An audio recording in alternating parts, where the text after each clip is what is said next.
प्रभु की स्तुति हो। मैं परमेश्वर का दास शमूएल त्रिभुवन फिर से एक बार इस वीडियो में आपका स्वागत करता हूँ। गुड फ्राइडे नज़दीक आ रहा है और गुड फ्राइडे के दिन कई सारी चर्चेस में 7 वचनों के ऊपर बात की जाती है। यीशु मसीह को जब क्रूस पे चढ़ाया गया था 2000 साल पहले, तो उस क्रूस पर से यीशु मसीह ने 7 वचन अपने मुंह से कहे थे और उन्हीं 7 वचनों के ऊपर 7 संदेश दिए जाते हैं। अब कई बार ऐसा होता है कि वो 7 संदेश 7 अलग-अलग लोगों को दिए जाते हैं या फिर चर्च में के ही किसी 2-3 लोगों को एक दो वचन करके दिए जाते हैं ताकि उस वचन में से हम बात कर सके। तो मैंने सोचा कि चलो इन 7 वचनों के द्वारा मैं भी आशीषित हुआ हूं, तो आप भी क्यों ना आशीषित हो और आपको भी तैयारी करने में क्यों ना मदद मिल सके। इसीलिए आने वाले दिनों में मैं छोटे छोटे वीडियोस बनाऊंगा एक एक वचन के ऊपर। शॉर्ट में एक 5-7 मिनट के आसपास एक ही वचन के ऊपर हम बात करेंगे और ऐसे 7 वचनों के ऊपर मैं सातों वचन आपको क्लियर से बताऊंगा और आशा करता हूं कि इसके द्वारा आपको और मुझको भी मदद मिलेगी गुड फ्राइडे के लिए तैयार होने के लिए। और इन वचनों के द्वारा आपको और मुझको भी परमेश्वर ताकत देगा कि हम कैसे उन वचनों को और मजबूती से सीख सकते हैं और आगे बढ़ सकते हैं। तो इन वीडियोस को जरूर देखिए। और एक चीज मैं आपको बताना चाहूंगा कि आपको अगर हमारे वीडियोस पसंद आते हैं तो आप हमारे वीडियोस को लाइक जरूर कीजिए, इतरों के साथ में, अन्य लोगों के साथ में इसको शेयर जरूर कीजिए और हमारे चैनल को भी सब्सक्राइब जरूर कीजिए और बेल नोटिफिकेशन आइकन भी जरूर दबाइए, क्योंकि आने वाले वीडियोस के नोटिफिकेशन आपको मिल सकेंगे। कई बार ऐसा होता है कि हम व्यर्थ की चीजें मोबाइल में बहुत सारी देखते हैं, उनको लाइक भी करते हैं, लेकिन जो अच्छी चीजें होती है उनको हम लाइक करना भूल जाते हैं। तो ऐसा मत होने दीजिए।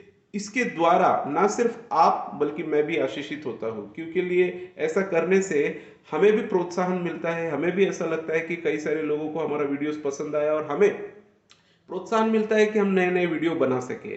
तो हमारे वीडियोस को लाइक, शेयर और सब्सक्राइब जरूर कीजिए और हमें कमेंट सेक्शन में बताइए कि आपको क्या प्रश्न है। अगर आपके बाइबल में से कुछ प्रश्न है या फिर आपके मन में अगर कुछ संदेह है बाइबल के वचनों को लेके, तो आप हमें कमेंट सेक्शन में पूछ सकते हैं। मैं पूरी कोशिश करूंगा आपके प्रश्नों के जवाब देने के लिए। तो आज के वीडियो में मैं आपको शॉर्ट में बताना चाहूंगा कि वो 7 वचन बाइबल में कहाँ पाए जाते हैं, वो बाइबल का रेफरेंस और वो वचन।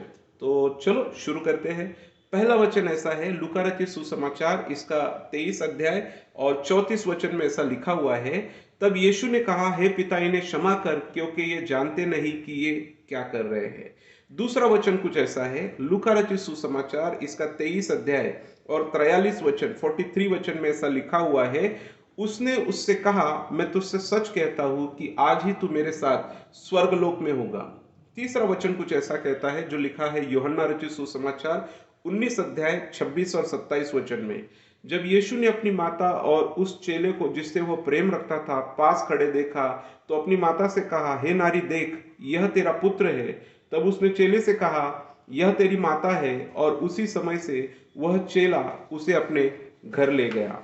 चौथा वचन कुछ ऐसा है, मत्ती रचित सुसमाचार इसका 27 अध्याय और 46 वचन, ऐसा लिखा हुआ है, तीसरे पहर के निकट यीशु ने बड़े शब्द से पुकार कर कहा, एली एली लमा सबक्तनी, अर्थात हे मेरे परमेश्वर तूने मुझे क्यों छोड़ दिया।